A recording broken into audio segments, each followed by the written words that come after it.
Kohlberg का नैतिक विकास आपके सीटेट एग्जाम के लिए महत्वपूर्ण होता है और छोटा सा टॉपिक होता है। अच्छे सवाल पूछे जाते हैं, एक दो सवाल अप्लाइड तरीके के निश्चित तौर पर आते रहते हैं।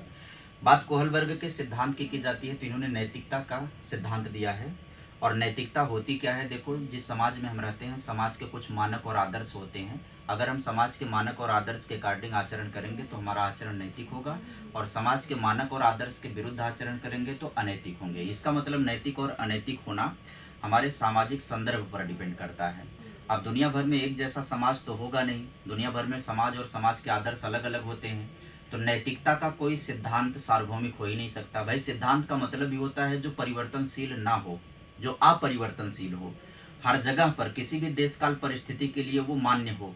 लेकिन समाज को ध्यान में रखते हुए जो नैतिकता की परिभाषा की जाती है वो देश काल परिस्थितियों में अलग अलग हो जाती है। अलग अलग समाज, अलग अलग नियम आदर्श हो गए। इसलिए कोहलबर्ग ने नैतिकता को समझाने के लिए संज्ञानात्मक आधार बनाया था। इनके नैतिक विकास का जो सिद्धांत है उसकी प्रकृति सामाजिक ना होकर के संज्ञानात्मक है। इन्होंने बच्चों की नैतिकता को जांचने के लिए बच्चे सही और गलत का निर्णय कैसे लेते हैं, बच्चों के नैतिक तर्क व नैतिक समझ को आधार बनाया। बच्चों के नैतिक तर्क व समझ को जांचने के लिए इन्होंने बच्चों को कुछ कहानियां सुनाई जिनमें तमाम उलझने थी, नैतिक उलझने थी। बच्चों ने जो उत्तर दिया उसी उत्तर के आधार पर इन्होंने नैतिकता को समझाया। पॉपुलर कहानी में इन्होंने हिंज की कहानी सुनाई थी कि यूरोप में हिंज नामक एक व्यक्ति था जिसकी पत्नी बीमार थी। इसके पास दवा के इलाज के पैसे नहीं थे। वह बहुत प्रयत्न करता है पैसे इकट्ठा करने का, सफल नहीं होता है। मजबूरन हिंज दवा की चोरी करता है और अपनी पत्नी की जान बचाता है। जब ये कहानी सुनाई कोहलबर्ग ने तो कोहलबर्ग ने बच्चों से सवाल पूछे कि क्या हिंज के द्वारा दवा का चोरी करना सही था? क्या एक पति का यही कर्तव्य होता कि पत्नी के लिए दवा चोरी करके लाए? क्या ऐसा कोई नियम कानून नहीं होता कि दवा के दाम पर अंकुश लगाया जा सके?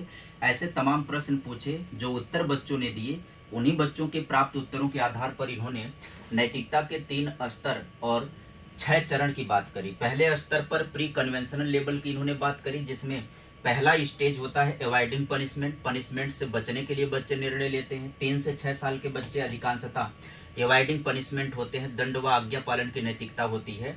सेकेंड स्टेज होता है एमिंग एट ए रिवार्ड, यानी कि लाभ की नैतिकता, जिसको कहते हैं कि बच्चे किसी भी कार्य को, सही और गलत कार्य को अपने लाभ के ऊपर आधारित होकर के निर्णय लेते हैं। जो करना उनके लिए लाभप्रद होगा तो वो सही है, लाभप्रद नहीं है तो गलत है।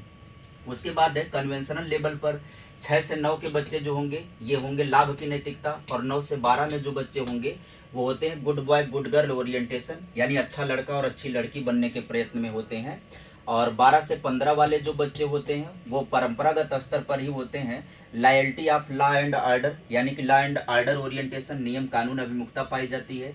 स्टेज 5 जो कि पोस्ट कन्वेंशनल लेवल पर होता है, जिसमें justice and the spirit of the law, यानी कि सोशल कॉन्ट्रैक्ट, एक प्रकार से आप कहोगे सामाजिक समझौते की नैतिकता होती है कि किसी भी समाज का नियम हम तभी तक मान्य करेंगे अगर समाज हमारे हितों की रक्षा करेगा। और अंतिम होता है यूनिवर्सल प्रिंसिपल ऑफ एथिक्स, जिसे नैतिकता का सार्वभौमिक सिद्धांत कहा जाता है। यहाँ पर विवेक के ऊपर आधारित होकर के निर्णय लेने की क्षमता पाई जाती है।